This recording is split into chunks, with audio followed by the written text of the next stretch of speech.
కాబట్టి ఈ విధంగా ఈ జంతువులను ఏవైతే గ్రామ్యము తర్వాత అరణ్యము జంతువులు అని చెప్తా వాటిని సృష్టించిన తరువాత గాయత్రంచ రుచశ్చైవ త్రివుస్తో అగ్నిష్టోమంచ యజ్ఞానాం నిర్మమే ప్రథమాత్ ముఖాత్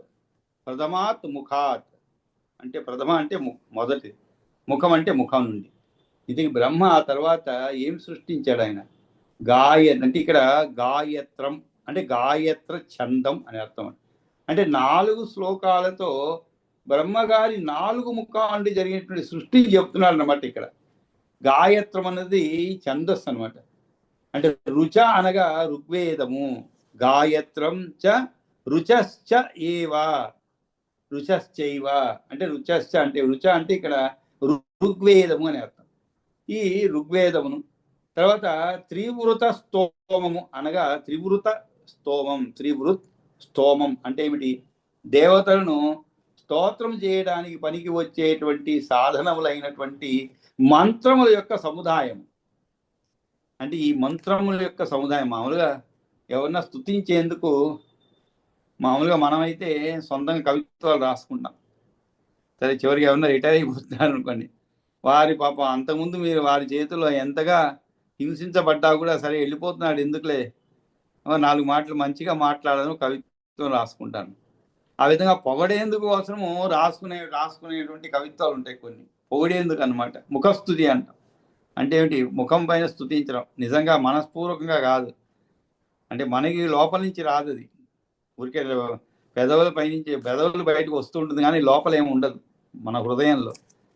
అటువంటి స్థుతి ఇక్కడ దేవతలను స్తుతించేందుకోసము, అంటే వాళ్ళని స్తోత్రం చేయడానికి కోసము పనికి వచ్చేటువంటి సాధనలైనటువంటి మంత్రాల యొక్క సముదాయం, దాన్ని త్రివృత స్తోమం అంటారు. అటువంటిది. ఆ తర్వాత రథంతరం అన్నారు. అంటే ఏమిటి? సామవేదము. రథంతరం అంటే సామవేదము, అంటే చతుర్వేదాల గురించి చెప్తున్నారు ఇక్కడ. ఈ సామవేదము. తర్వాత యజ్ఞాల మధ్యలో అగ్నిష్టోమం అనేది ఒకానొక సోమయాగ సంస్థా విశేషం. కాబట్టి ఒకానొక సోమయాగ సంస్థా విశేషం, దాన్ని అగ్నిష్టోమం అంటారు. కాబట్టి త్రివృస్తోమం ఋగ్వేదం, గాయత్ర ఛందం ఋగ్వేదము, త్రివృస్తోమం అంటే స్తుతులకు రుక్కుల సముదాయము, రథం అంటే తరసాము, విఘ్నాలలో అగ్నిష్టోమం అంటే ఇలాంటివి బ్రహ్మ తన ఇచ్చాడు. ఇవన్నీ ఇక్కడ సోమము అంటే ఒక విధమైనటువంటి రసం అండి. అది ఇంద్రుడు తీసుకునే సోమం అంటే ఇంద్రుడు స్వీకరించడం. అవి యజ్ఞములలో సమర్పిస్తారనమాట. యజ్ఞం సమర్పించినప్పుడు అది ఎక్కడికి పోతుంది? యజ్ఞం యొక్క ఫలితం అంతా కూడా సమర్పించినటువంటి అంతా కూడా ఆ యొక్క ఇంద్రుడికి పోతుంది అనమాట. ఇక్కడ ఆ విధంగా సోమం అంటే తిప్పతీగ రసం, దీన్ని ప్రధానంగా పెట్టుకొని చేసే యాగాలలో ఒకటి అన్నమాట. అటువంటి యాగం అగ్నిష్టోమము అన్నది. కాబట్టి ఈ విధమైనటువంటి అన్నిటినీ కూడా బ్రహ్మ యొక్క 4 ముఖాలలో ఉండేటువంటి మొదటి ముఖం నుండి అండి. ఇది 4 ముఖాల్లో 4 కాదు, మొదటి ముఖం నుండే ఇవన్నీ కూడా. అంటే ఏది మొదటి ముఖం? బ్రహ్మ యొక్క 4 ముఖాలు ఉన్నాయి. సరే, ఏ ముఖము ఏది అని ఎలా తెలుస్తుంది మనకి? అంటే మొదటిది తూర్పు అన్నమాట. అంటే మనం ఏదైనా లెక్కించేటప్పుడు మామూలుగా సంధ్యావందనం చేసేటప్పుడు ఏం చేస్తాం? తూర్పు నుంచి వరుసగా ప్రాచ్యమ ఉదీచ్యమ ఈ విధంగా తూర్పు దిక్కు నుంచి నమస్కారం చేస్తుంటాం. తూర్పు, దక్షిణము, తర్వాత పడమర, తర్వాత ఉత్తరము, మళ్ళా తూర్పు. కాబట్టి బ్రహ్మ యొక్క ముఖాల్లో కూడా మొట్టమొదటి అంటే ఏది? మొదటి ముఖం అంటే ఏది మనకు తెలియాలి కదా. 4 ముఖాలునే తెలుసు. మొదటి ముఖం అని చెప్తే మరి ఏ ముఖం అది? తూర్పు ముఖము అని చెప్పండి. కాబట్టి ఆయన యొక్క తూర్పు ముఖం నుండి గాయత్రి, ఛందస్సు, రుక్కులు, త్రివృత్త స్తోమం, రహంతరము, యజ్ఞాలు, అగ్నిష్టోమం అనబడి అన్నీ కూడా జన్మించినవి అని చెప్పి మనకి పరాశరుడు చెప్తున్నాడు అనమాట. మనకి చెప్పడం లేదుకోండి, పరాశరుడు మైత్రేయుడికి చెప్తున్నాడు. ఈ విధముగా గాయత్రంచ రుచశ్చైవ త్రివుస్తోమం రథాంతరం అగ్నిష్టోమంచ యజ్ఞానాం నిర్మమే ప్రథమాత్ ముఖాత్ అంటే మొదటి ముఖం నుండి. ఆ తరువాత దక్షిణ ముఖం అయింది. అంటే నెంబర్ 1, 2, 3, 4 కాకుండా తూర్పు ముఖము, తర్వాత ఏమొస్తుంది లెక్క పెడితే దక్షిణ ముఖం వస్తుంది. కాబట్టి దక్షిణ ముఖం నుండి యజూంషి త్రైష్టుభం ఛందస్తోమం పంచదశం తథా బృహత్సామ తథోధ్యం చ దక్షిణాత్ ఆసృజన్ ముఖాత్. దక్షిణాత్ ఆసృజన్ ముఖాత్. దక్షిణాత్ అంటే ఏమిటి? దక్షిణ దిక్కున్నటువంటి ముఖము నుండి ఆసృజన్ ముఖాత్. కాబట్టి ఇక్కడ యజూంషి అంటే ఏమిటి అనగా యజుర్వేదం అని అర్థం. ఉగ్ధము అంటే సోమ సంస్థానం. ఇక్కడ రెండవ ముఖం నుండి యజుర్వేదము, రెండవ ముఖం నుండి యజుర్వేదము, తృష్టు అనేటువంటి ఛందస్సు అన్నమాట. తర్వాత సప్తదశ స్తోమము, ఇవన్నీ కూడా యజ్ఞ క్రియలండి. ఇవన్నీ అంటే యజ్ఞం అంటే ఏమిటి? మనకి అనేక రకాలు ఉంటాయి యజ్ఞాలు, వాటికి ఈ పేర్లు అన్నమాట. అదేవిధంగా మనం కొన్ని చదువుకున్నాం మనం. ఏమిటి? దశరథుడు కూడా పుత్ర కామేష్టి యజ్ఞం చేశారని, అదేవిధంగా అశ్వమేధ యాగం చేశారని. అలాగే ఇక్కడ కూడా ఈ బృహత్సామం మరియు ఉగ్ధము అనునవి దక్షిణ ముఖము నుండి పుట్టినవి అనమాట. బృహత్సామం తథా బృహత్సామం తదా ఉక్ధ్వం, అది యాక్చువల్ ఉక్ధ్వం కాదు, ఉక్ధ్వం చ దక్షిణాత్ అసృజత్ ముఖాత్.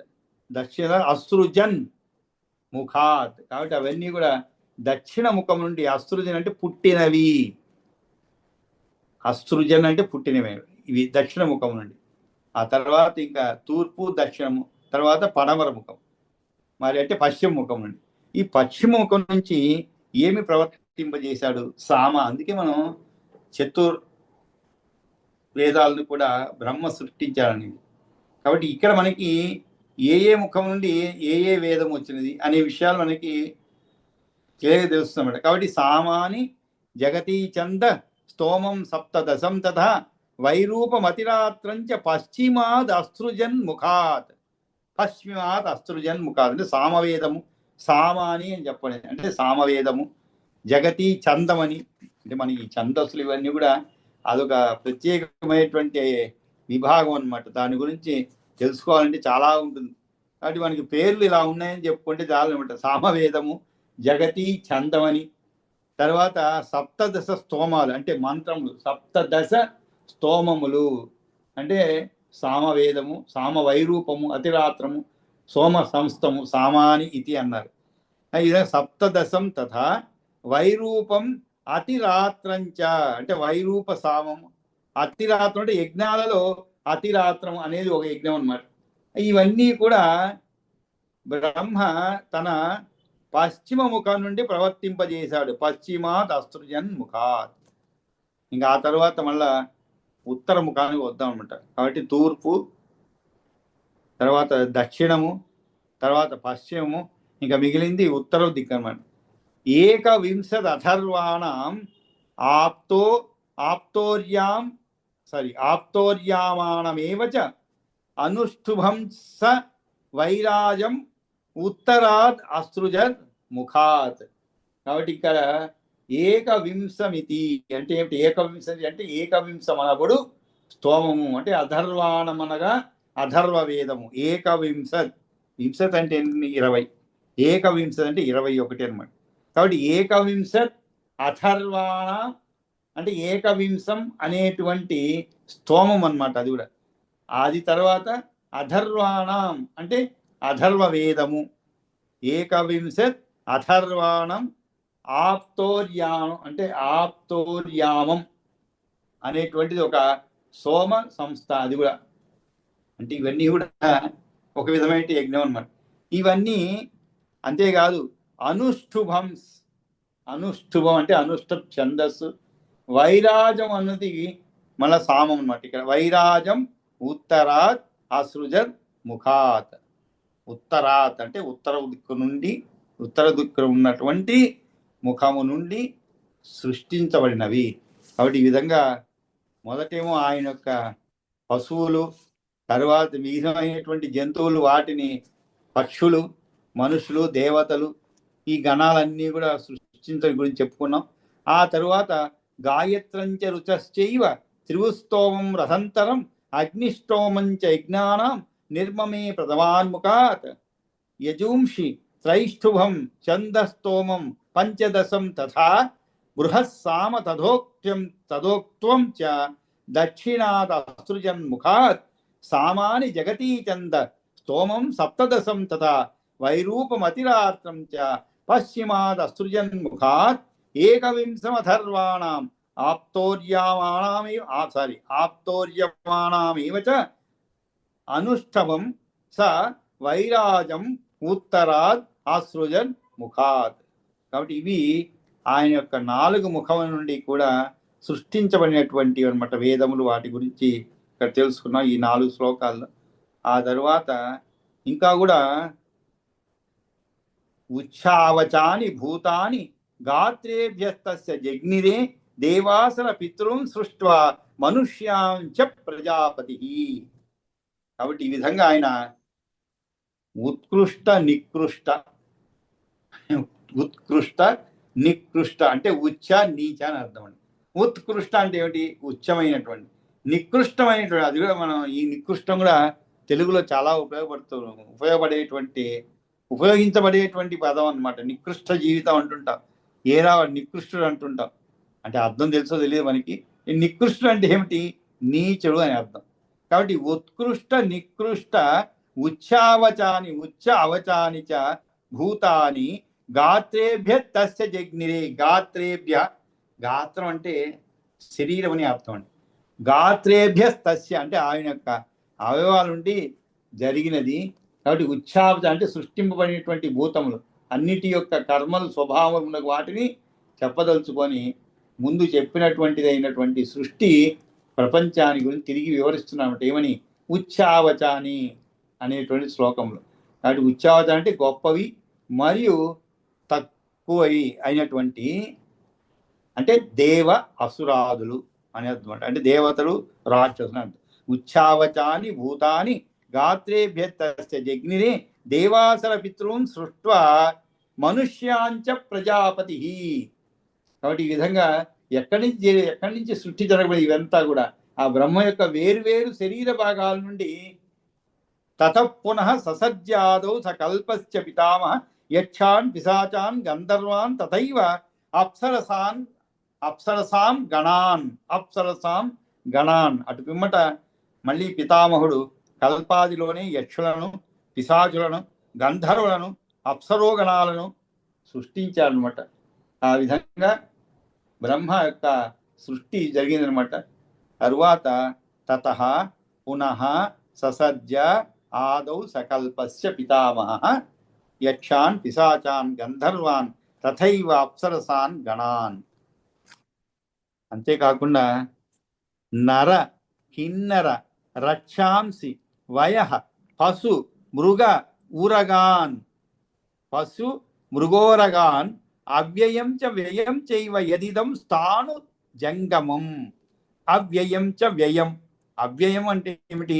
వినాశాలు అయ్యేటువంటి అర్థం. అవ్యయం చ వ్యయం, ఆ వినాశం. అవ్యయం అంటే ఆ వినాశం అంటే వినాశం లేనటువంటిది. వ్యయం అంటే ఏమిటి? వినాశాలు అంటే వినాశం పొందేటువంటివి. అంటే ఏవైతే కొన్ని వినాశం లేనటువంటివి, కొన్ని వినాశం కలిగేటువంటివి అయ్యేటువంటి స్థావర జంగమ ప్రపంచాన్ని వ్యయం చైవ యత్ ఇదం స్థాను జంగమం. స్థాను అంటే స్థావర, జంగమ ప్రపంచాన్ని అంతా కూడా సృష్టించాడు. నరులను, కిన్నరులను, నర కిన్నర రక్షాంసి రక్షసులను, వయ అంటే పక్షులను, పశు మృగ ఊరగాన్. ఇది ఒక పదం. అంటే పశు సర్పాలకి ఇది ఒక పేరు అనమాట. ఇంతకుముందు పాకేటువంటి గాని చెప్పి వాటికి పైకి పాగేటువంటి గుణం కాబట్టి వాటికి సర్పములు అనేటువంటి పేరు వచ్చింది చెప్పుకున్నాం. అదేవిధంగా ఇక్కడ కూడా ఉరగాన్ అంటే కూడా సర్పములే అర్థం. ఎందుకంటే ఉర అంటే భుజములండి. అంటే భుజములతో ముందుకు పోతుందన్నమాట. గా అంటే ముందుకు పోవటం అనమాట. లేదు పొట్టతో ముందుకు పోతుండే ఉరగం అంటే ఎలా పాకుతుండే ఒక పాము ఎలా పాకుతుంది నేలపైన, దాన్ని బట్టి వాటికి ఊరగా అంటే నడిచేది లేదు పోయేది అనేటువంటి అర్థం అనమాట. కాబట్టి నర కిన్నర రక్షాంసి వయ పశు మృగోరగాన్ అవ్యయం చ వ్యయం చైవ యదిదం స్థాను జంగమం. ఆ తర్వాత తత్ ససజ్జ తదా బ్రహ్మ భగవాన్ ఆదికృద్ విభు తేషాం చ యాని కర్మాణి ప్రాక్ సృష్ట్యాం ప్రతిపేదిరే. భగవంతుడు అదేవిధంగా ఆదికర్త అయినటువంటి ఆ యొక్క బ్రహ్మ తత ససజ్జ అంటే ఈ విధంగా పుట్టింపమైనటువంటి భూతాదుల నడుమ అప్పుడు భగవంతుడు తొలుత సృష్టి చేసి ఆరంభించేవాడు అయినటువంటి బ్రహ్మ ఇంతకు ముందటి కల్పంలో ఎటువంటి కర్మలను ఆచరించినారో వాటినే మళ్ళా వారికి కలిగించినాడు. తత్ ససజ్జ తదా బ్రహ్మ అంటే భగవంతుడు ఆదికర్త ప్రభువు అయినటువంటి బ్రహ్మ భగవాన్ ఆది కృత్. ఆది కృత్ అండి, కృత్ అంటే సృష్టించేవాడని అర్థం. ఆది కృత్ అంటే ఏమిటి? ఆది కర్త అని అర్థం. విభుహు ఆయన ప్రభు అయినటువంటి బ్రహ్మ సృష్టినంతా కూడా తేషాం చయాని కర్మాని ప్రాక్ సృష్ట్యాం ప్రతిపేదిరే. ప్రాక్ సృష్ట్యాం అంటే ఏమిటి? ప్రాక్ అంటే ముందటి అని అర్థం, ఇంతకు ముందు అన్నమాట ప్రాక్ అంటే. ఆ ముందటి సృష్టిలో, కిందటి కల్ప సృష్టిలో ఏ ఏ కర్మలు విహితమై పొందాయో వాటినే ఈ సృష్టిలో అవి పొందడం జరుగుతుంది. హింస్రా అహింస్రే, హింస్ర అహింస్రే మృదు క్రూరే ధర్మ అధర్మ వృతాన్ ఋతే తద్భావితా ప్రపద్యంతే తస్మాత్ తస్య రోచతే. అంతేకాకుండా ఏ విధంగా ప్రాణులు సృష్టించబడతారు అంటే తాని ఏవ అంటే తాన్ అంటే ఏమిటి? అవి అని అర్థం. అంటే ఏవి? వెనుకటి కల్పంలోని చివరి జన్మలోనివి అయినటువంటి ఆ కర్మలు చెప్తున్నాడు. ఏమని? హింస్రం. హింస్రం అంటే చంపెడి స్వభావం కలిగినటువంటిది. అహింస్రం అంటే ఏమిటి? దీనికి విపరీతమైనది అంటే దయ కలిగి ఉండుట, శరీరంతో చేసేది కర్మలు అన్నమాట. ఇక్కడ అంటే ఏమిటి? హింస్రం అంటే చంపెడి స్వభావం అండి. అహింస్రం అంటే ఏమిటి? దానికి విపరీతం అంటే దయ. ఇవన్నీ వేటి యొక్క కర్మలు? ఇవన్నీ శరీరముతో చేసేది కర్మలు అన్నమాట. ఏమిటి? హింస అహింస అంటే హింస అహింస. మృదు క్రూరే. మృదు అంటే ఏమిటి? మృదుత్వం అంటే మృదు అనగా జాలితో ప్రవర్తించడం అంటే మెతగా స్వభావము. క్రూరం అంటే ఏమిటి? దానికి విపరీతంగా ఉండేది అనమాట. మృదు క్రూరే అంటే ఇవన్నీ ఈ రెండు ఏమిటి? మానసిక కర్మ. ఋత అనృతములు. ఋతానృతములు అంటే ఏమిటి? ఋతం అంటే ఏమిటి? సత్యమని అంటే సత్యమునే పలుకుట. హింస అహింసే మృదు క్రూరే ధర్మ అధర్మ వృత అనృతే. వృత అనృతే ధర్మ అధర్మ వృత అనృతే తద్భావితా. తద్భావితా అంటే ఏమిటి? ఇవి రెండు వాచిక కర్మలు అన్నమాట. ఏమిటి? ఏవి వాచిక కర్మలు అంటే నృతము అనృతము అనేది అంటే సత్యమునే పలుకుట, అదేవిధంగా అబద్ధములు ఆడుట. అయితే కొద్దిపాటి హింసతో కూడినటువంటి కర్మ కూడా ధర్మముగానే పరిగణించబడింది. ఎట్లాగంటే అగ్నిశోమియము వంటి యజ్ఞాలలో చేయబడేటువంటి పశువాలంబము వలె. పశు ఆలంబము అంటే ఏమిటి? యజ్ఞములో దేవతల ప్రీతి కొరకు మేక లేక ఆవు అన్నమాట, లేదు గుర్రములను చంపి వాటి అవయవాలను ఆయా దేవతలకు ప్రీతిగా అర్పించినప్పుడు ఆచరించేటువంటి హింసతో కూడిన కర్మ వలె. ఇంకా హింస చెయ్యకపోవడం అంటే ఏమిటి?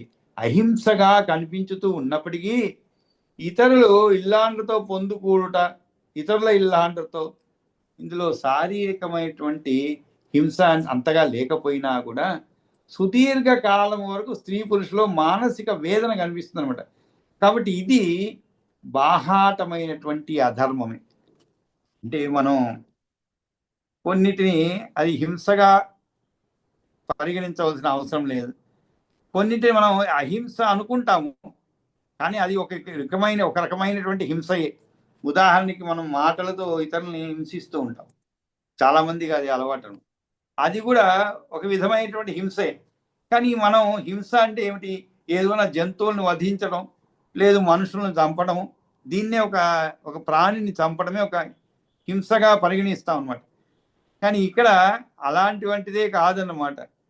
కాబట్టి ఏమిటి హింస అహింస అనే దానికి ఒక చక్కటి వ్యాఖ్యానం ఇచ్చాను. అంటే వీటి మధ్యలో పెద్దగా తేడా ఉండకపోవచ్చు అనమాట. అంటే మనం అంగీకరించలేనటువంటి చాలా సూక్ష్మమైనటువంటి తేడా ఉంటుంది అన్నమాట.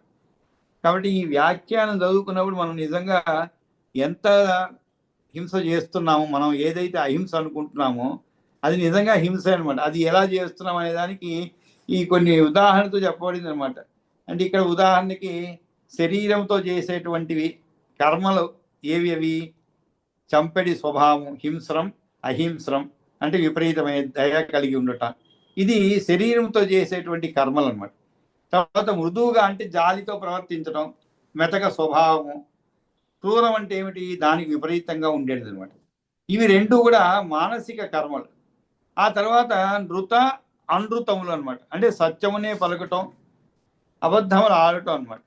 ఇవి రెండు కూడా ఏమిటి? వాచిక కర్మలు అంటారు. సరే, ఇవి బాగానే ఉన్నాయి. మరి కొద్దిపాటి హింసతో కూడినటువంటి కర్మ కూడా ధర్మముగానే పరిగణించబడుతున్నది. కొద్దిపాటి హింసతో కూడినది కూడా, ఆ కర్మ కూడా ధర్మముగానే పరిగణించబడుతుంది. ఎట్లాగంటే అగ్నిశోమియం అనేటువంటి యజ్ఞాల్లో ఏం చేయబడుతుంది? చెయ్యబడేటువంటి పశువాలంభము వలె. పశు ఆలంభం అంటే యజ్ఞముల్లో దేవతలకు ప్రీతి కొరకు మేకాలే కావు గుర్రమును చంపి వాటి అవయవాలను ఆయా దేవతలకు ప్రీతిగా అర్పించినప్పుడు ఆచరించేటువంటి హింసతో కూడిన కర్మ వలె ఇది అనమాట. అంటే ఇది ఒక విధమైన హింసే, కానీ అది యజ్ఞయాగాదులు చేసేటువంటిది కాబట్టి దీన్ని హింసగా, అంటే ఒక తక్కువ హింసగా పరిగణించబడుతుందన్నమాట. ఇంకా అహింస అంటే ఏమిటి? పూర్తిగా అహింస అంటే హింస చెయ్యకపోవడం అంటే అహింస అనమాట. అంటే ఏమిటి? ఇక్కడ అహింసగా కనిపిస్తూ ఉన్నప్పటికీ కూడా ఏమిటది? అహింసగానే కనబడుతుంది, కానీ అది ఒక రకమైన హింస. ఏమిటది?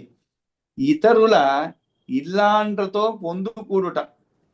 ఇందులో శారీరక హింస అంతగా లేకపోయినా కూడా సుదీర్ఘ కాలము వరకు స్త్రీ పురుషులో మానసిక వేదన కనిపిస్తుంది. కాబట్టి ఇది బాహాటమైనటువంటి అధర్మమే. అంటే ఇక్కడ ధర్మము అధర్మం అని చెప్పుకున్నది, ఇది ఒక విధమైన అధర్మమే అనమాట. మృదు కర్మలు సున్నితమైనవే, కొద్ది అధర్మములే. ఎట్లాగంటే అంటే మృదు కర్మలు కూడా సున్నితమైనవే, కానీ కొద్ది అధర్మములు ఉంటాయి. ఎలాగా? రాజు వంటి అధికారులు దొంగలు ఉన్న వారిని దండించకపోగా వారిని ఒక విధముకు నిర్లక్ష్యము ధోరణితో కాపాడటం లేదా వెనుకేసుకు రావటము, ఇది అధర్మములే అన్నమాట. ఎలాగ? మృదు కర్మ అంటే సున్నితమైనవే, కానీ అధర్మం. దీని కేటగిరీ కింద మనం ఇంకోటి తీసుకురావచ్చు. పిల్లవాడు ఏదో తప్పు చేశాడు, ఉదాహరణకి మనం తప్పు చేసినటువంటి పిల్లవాడిని, లేదు చిన్నతనంలో అందరూ కూడా దొంగతనాలు చేస్తుంటారు, చిన్నపిల్లే కాదు, మనం కూడా చిన్న వయసులో ఉన్నప్పుడు దొంగతనం చేసిన వారమే. కాబట్టి పెద్దవాళ్ళ ఇంత మనం చెప్పుకోలేము అనుకోండి పిల్లల ముందు. ఏదో చిన్నదే మొదలుగా ఇంట్లో దొంగిలించడం, పక్కింట్లో చేయటం ఏదో చేస్తూ ఉంటాం మనం. అది ఆ వయసు తగినటువంటిది అనమాట. కానీ పెద్దవాళ్ళే కొద్దీ మనం దానిని మార్చుకుంటాం అనమాట. ఇక్కడ పిల్లవాడు ఒకవేళ చేసినటువంటి తప్పుకి అతనిని దండించకుండా ఉండటం, అంటే మరి హింసించకపోయినా కూడా దానిని పట్టించుకొనకుండా ఉండటం అన్నమాట. అది కూడా ఒక బాహాటమైనటువంటి అధర్మమే అనమాట. ఎలాగది అంటే ఒక నిర్లక్ష్యమైనటువంటి ధోరణిలో కాపాడటం లేదా వెనకేసుకు రావటం కూడా క్రూరమే, అయినా కొంచెము ధర్మమే. ఏమిటది? ఎట్లాగన్నట్లయితే రాజులు దుష్టులను దండించి శాసించి అదుపులో ఉంచడం అంటే ఇంకో ఉదాహరణ అంటారు. కాబట్టి మనం ఎప్పుడో పిల్లవాడిని దండించవలసిన సమయంలో దండించలేదనుకోండి, అది శారీరక ఇవ్వకపోతే ఏమవుతుంది? అధర్మే అవుతుంది. ఎందుకంటే రేపు ఒకవేళ పెద్దవాడైన తర్వాత ఇంకా కూడా ఏదైనా ఘోరాలు చేయొచ్చు అనమాట చిన్నతనంలోనే. అందుకే చెప్తారు, చిన్నతనం మనం కథ చదువుకుంటాం అనమాట. ఎవరైనా ఒకటి దొంగిలిస్తాడు చిన్నప్పుడే, దొంగిలిస్తే దాన్ని దండించకపోయినందువల్ల తల్లి అతను ఒక దొంగగా మారిపోతాడు, పెద్ద దొంగగా. అప్పుడు అడుగుతాడు రాజు, అడుగుతాడు ఏమని? నాతో పాటు నా తల్లికి కూడా దండన ఇవ్వమని చెప్పి. ఏమంటే ఆమె ఎప్పుడు నన్ను ఖండించలేదు, అంటే దండించలేదు చిన్నతనంలో. కాబట్టి మనం మృదు కర్మలు సున్నితమైనవే, కానీ అధర్మములు అనమాట. ఇంకోటి, రాజు వంటి అధికారులు దొంగలు ఉన్న వారిని దండించకపోగా వారిని ఒక విధముగా నిర్లక్ష్య ధోరణితో కాపాడటం, ఇది అనమాట ఉదాహరణ. ఇంకో ఉదాహరణ చెప్పుకున్నాం మనం తల్లిదండ్రుల విషయాల్లో అనమాట. ఇక్కడ ఇంకొక ఉదాహరణ ఏంటి, క్రూరమే అయినా కూడా కొంచెం ధర్మమే. ఇది క్రూరమే కానీ చేసిన పని ధర్మమే.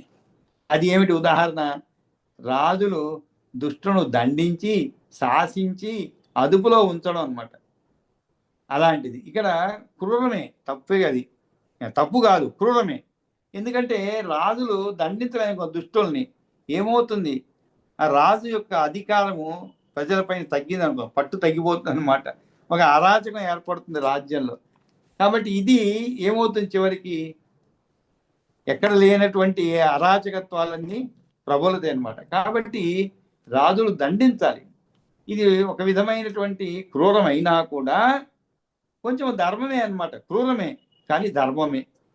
తర్వాత సత్యమే అయినా కూడా కించిత్ అధర్మంతో కలిసి ఉన్నటువంటిది. ఏమిటది, సత్యమే అయినా కూడా కించిత్ అధర్మంతో కలిసి ఉన్నటువంటి ఏమిటది, బ్రాహ్మణుడు మొదలగు వారిని వధ చేయవలసి వచ్చినప్పుడు ఆ మారణ కాండకు అనుకూలతను వెలిబుచ్చడం అనమాట.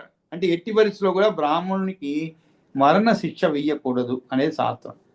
దేశంలో నుండి వెళ్ళగొట్టాలి అంటే బ్రాహ్మణుడికి వెయ్యదగినటువంటి ఏమిటి శిక్షలు అనమాట.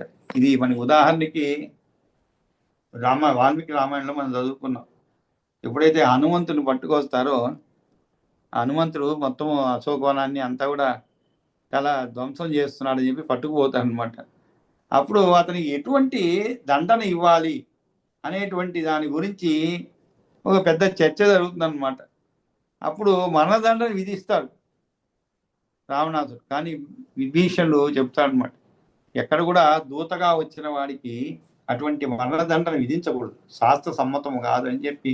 మరి అతని ఎటువంటిది దండన అంటే, అతని తోకను కత్తిరించడం, లేదు పురువిపిగా చేయడం, ఇటువంటివి శాస్త్ర పరిమితమైన శాస్త్రం అంగీకరించడం అని చెప్పి ఆ విధంగా ఇక్కడ కూడా బ్రాహ్మణునికి మరణశిక్ష వెయ్యకూడదు అనేటువంటి ఎట్టి పరిస్థితిలో కూడా.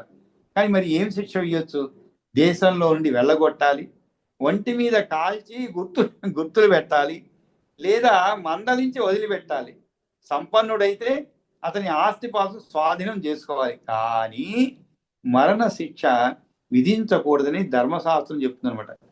కాబట్టి కించిత్ అధర్మంతో కలిసి ఉన్నటువంటిది, కానీ ఇది సత్యమే, సత్యమే కానీ కించిత్, అది ఎందుకని అధర్మంతో.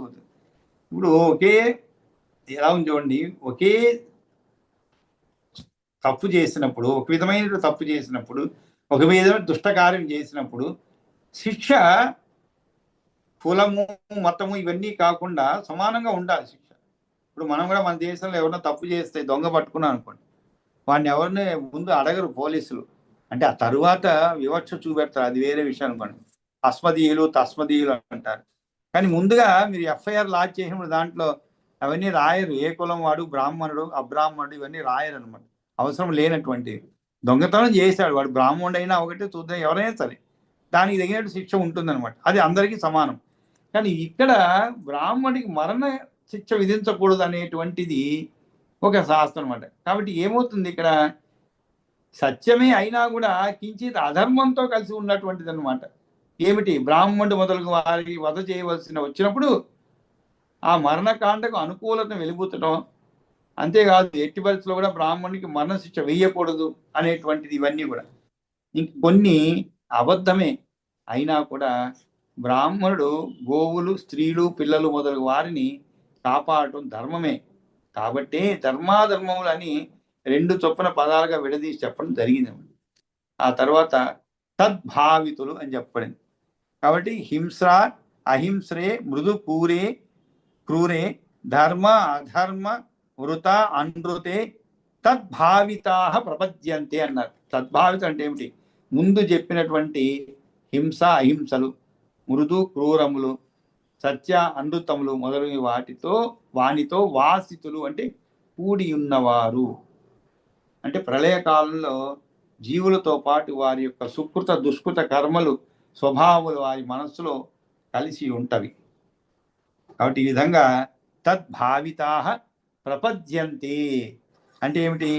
ఈ విధమైనటువంటి అనృతమైనటువంటి ఆ బ్రహ్మచే భావించబడేటువంటి ఆ భూతాలు పూర్వ కర్మ వాసన రుచితో అవి పొందుతాయన్నమాట. అందువల్ల అదే దానికి రుచిస్తుంది. తస్మాత్ తత్ తస్య రోచతే. కాబట్టి ఏమవుతుంది? ఈ కల్పంలో కూడా సృష్టి ఎందు కూడా మునుపు ఎవరు ఏ విధమైన వాసనతో సంబంధమును కలిగి ఉన్నాడో వాడికి ఇప్పుడు కూడా ఆ మొదటి వాసన అంటే ఏమిటండి? మనం అంటున్న పూర్వజన్మ వాసన అంటు చాలా సందర్భాల్లో ఉపయోగిస్తాం. పూర్వజన్మ వాసన ఉన్నట్లుంది వీడికి అని చెప్పి. ఎవరైనా ఒకే విధమైనటువంటి ఉదాహరణకి ఎవరైనా చిన్నపిల్లవాడు నేను పోలీస్ అవుతాను అది ఇది అని చెప్పి తుపాకీ లాంటిది ఒక కర్ర పట్టుకొని బయలుదేరాలనుకోండి, ఇది ఏం చూస్తే పూర్వజన్మ వాసన ఉన్నట్లుందంట. అంటే పూర్వజన్మలో ఏదో ఒక పై అది పోలీస్ అధికారిగా ఉండి పాపం ఈ జన్మలు ఇలా పుట్టాడేమో అని అంటున్నాడు. ఆ విధంగా ఇక్కడ కొత్త కల్పంలో ఏమవుతుంది? సృష్టి యందు కూడా మునుపు ఎవడు ఏ విధమైనటువంటి వాసనతో సంబంధమును కలిగి ఉన్నాడో వాడికి ఇప్పుడు కూడా ఆ మొదటి వాసన అంటే రుచి ప్రకారంగా వాటి అనుభవాల యందే ఆసక్తి కలుగుతుంది. దానికి తగినట్లు ప్రవర్తించుతారు అని చెప్పి. అందుకే కొంతమంది చిన్న పిల్లలండి, ఈ మధ్య చాలా సందర్భాలు చూస్తూ ఉంటాం, చిన్న పిల్లలు కానీ వాళ్ళ వయసుకు మించినటువంటి జ్ఞానాన్ని ప్రదర్శిస్తుంటారు. అన్నిట్లో కాదు, కొన్ని రంగాల్లో ఆ వయస్సుకు మించి ప్రవర్తి. ఒకవేళ దీని ప్రకారం చూసుకుంటే మనకి పూర్వజన్మ వాసనేమో అనిపిస్తుంది మనకి. చిన్నపిల్లలు వేదాలను వల్లవేసేటువంటి వారు. వేదం అనేది చాలా కష్టమైనదండి, కొన్ని సంవత్సరాలు తర్ఫీదు పొందాలన్నమాట. అటువంటివి ఆ చిన్న పిల్లలు అలాగే వల్లవేస్తూ ఉంటారు. స్తోత్రాలు వేల స్తోత్రాలు చెప్తూ ఉంటారు. ఇవన్నీ కూడా మనం అందుకే అటువంటి వాడిని చూస్తుంటే ఏదో పూర్వజన్మ సుకృతం అంటుంటాం. ఇదే అన్నమాట పూర్వజన్మ సుకృతం అనేది. ఆ జన్మలో ఉన్నటువంటి ఆ వాసనల వల్ల అవే ఈ జన్మలో కూడా కంటిన్యూ అవుతూ ఉంటాయి అన్నమాట.